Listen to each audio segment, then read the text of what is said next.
জয়রাম জয় গোবিন্দ। বেদবাণী প্রথম খণ্ড 43 নম্বর পত্রাংশ। ভগবৎ সেবা সর্বদা করিতে করিতে নিত্য শক্তির বিকাশ হইয়া থাকে। সকল ইচ্ছার বেগ সহ্য করিতে করিতে সকল অভাব যাইয়া পূর্ণ স্বভাবে পরিণত হয়। পরের দোষ দেখিতে নাই, পরের দোষ দেখিতে নাই। আপন দোষগুলির অনুসন্ধান করিয়া সর্বদা দোষগুলোকে পবিত্র করিতে হয়। পরের স্বার্থজ্ঞান মলিনের কারণ হইয়া থাকে।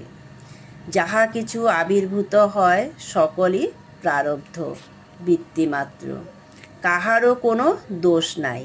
যাহার নিকট যে যে ঋণ পরিশোধ করার যেভাবে ব্যবস্থা প্রাক্তনে উপস্থিত করে, সেইভাবেই তাহা গ্রহণ হইয়া থাকে। জয়রাম জয় গোবিন্দ।